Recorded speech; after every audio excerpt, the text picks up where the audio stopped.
हे कृष्णा प्रिय भक्तों, तो मैं आप सबका दास, आप सबका सेवक उपस्थित हूँ सेवा में। आशा करता हूँ आप सभी से स्वस्थ होंगे, अच्छे होंगे और फिट और मस्त और जबरदस्त होंगे।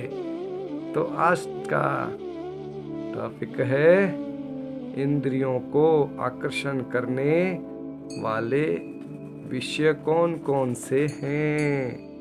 तो ध्यान देकर सुनो। हमारे नेत्रों को आकर्षण करने वाले, इंद्रियों को आकर्षण करने वाले कौन कौन से विषय हैं। पहला है रूप। हम किसी की सुंदरता देखकर बड़े व्याकुल हो जाते हैं, बड़ी चेष्टा रखते हैं मन में। ओहो, क्या बात है, कितना सुंदर विग्रह है, कितना सुंदर राधा रानी का रूप है। ओहो, चरणों तो देखो, कितने सुंदर चरण हैं। यह रूप और रस, ओहो रसीला और रस अर्थात जब हम किसी वस्तु का, किसी फल का, किसी भी चीज का ठाकुर जी को भोग लगाते हैं तो उसका रस स्वादन ठाकुर जी करते हैं।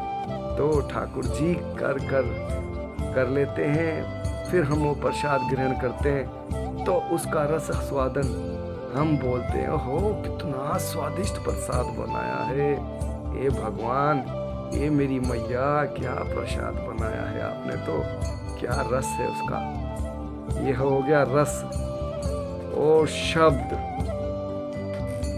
शब्द आवाज, हमें कहीं भी कीर्तन सुनाई देता है तो यह आत्मा व्याकुल हो जाता है, शब्द सुनकर दौड़ने लगता है। चलो चलो हरि नाम संकीर्तन में भाग लो। जीव का स्वरूप है कृष्ण नित्य दास, और जहाँ हरि नाम होता है वहाँ प्रभु साक्षात गौरंगा महाप्रभु रहते हैं, और हमें उनका संग करना है। यह हो गया शब्द। और गंध, कहीं भी अच्छे सुंदर पुष्प नजर आते हैं, सुगंधित पुष्प, सुगंधित व्यंजन नजर आते हैं तो हमें सोचना चाहिए, ओहो यह तो प्रभु के लिए है, आहा यह पुष्प बहुत सुगंधित है, हमें प्रभु के चरणों में अर्पित करना चाहिए, प्रभु की सेवा में लगाना चाहिए। और पांचवा है स्पर्श और छूना।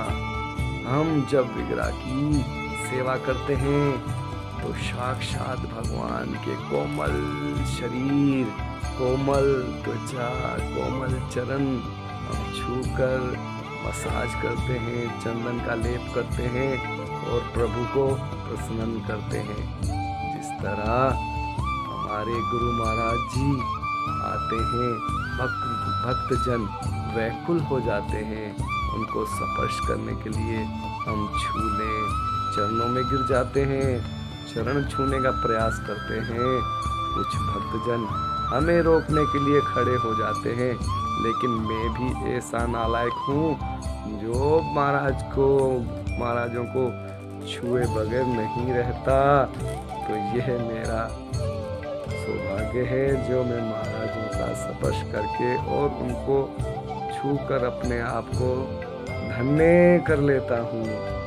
तो क्षमा करना कोई शब्दों में टूटी हुई हो तो मैं आप सबका दास हूँ, सेवक हूँ, सेवक समझ के क्षमा कर देना। फिर मिलूंगा ब्रेक के बाद। हरि बोल।